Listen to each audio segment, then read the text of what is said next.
Hi, everyone, and welcome to the SRHM podcast. My name is Nina Sun, and I am an associate editor for the SRHM Journal. Welcome to a special editor's episode where we talk about our important new call for papers. We hear from executive editor Emma Pitchforth and managing editor Pete Chapman about the call and the details about submitting to the journal in this significant year for the sexual and reproductive health and rights movement.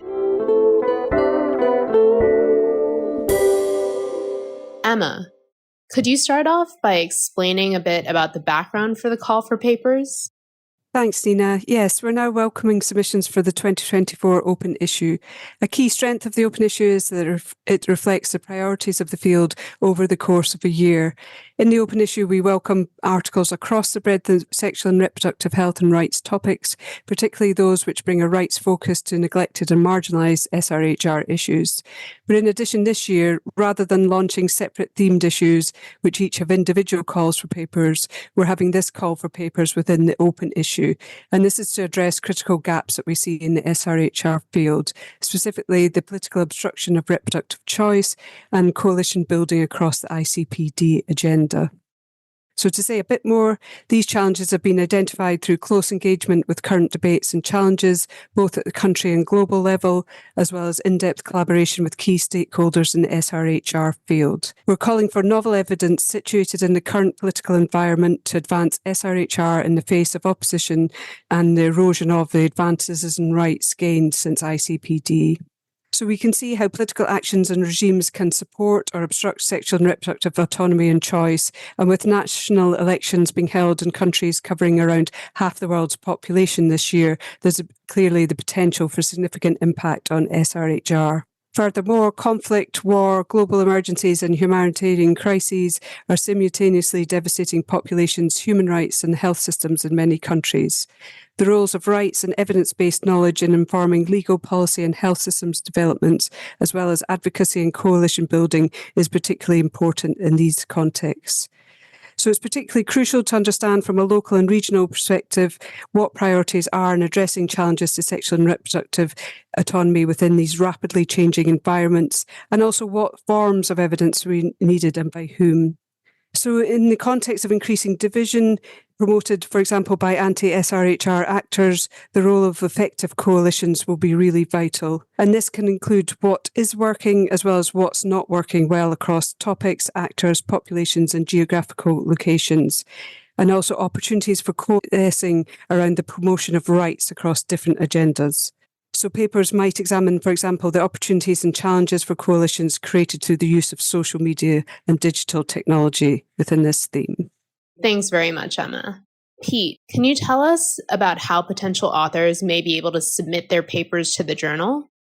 Thanks, Nina. Submitting authors can upload their manuscripts to our publishing partner's submission portal, and a link for that will be included in the show notes. There'll also be a link for our instructions for authors, which provide more details about the submission process and SRHM's requirements, as well as information about potential waivers and discounts for authors who are based in certain regions. Following the peer review process, accepted manuscripts will be published on a rolling basis in SRHM's 2024 open issue.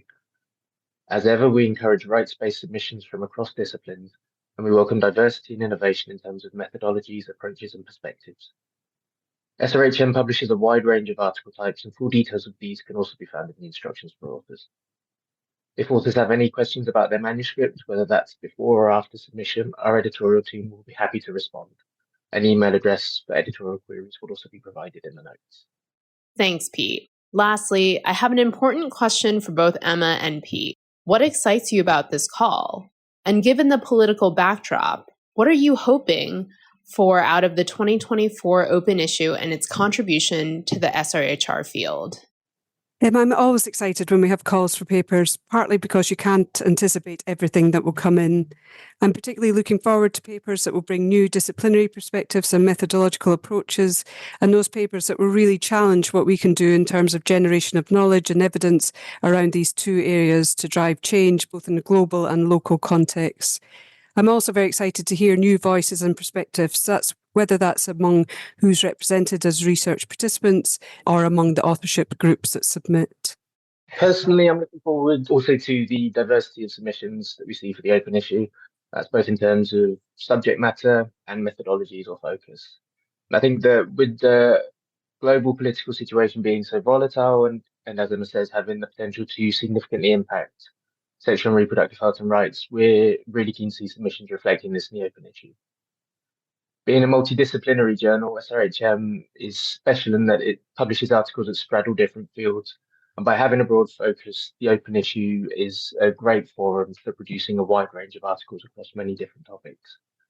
And in terms of SRHM's commitment to promoting equity in global research, I'm also looking forward to seeing collaborations that really reflect the roles played by all contributors from inception all the way through to appropriate authorship roles for colleagues in the location where the research is taking place. Thanks for your thoughts, Emma and Pete.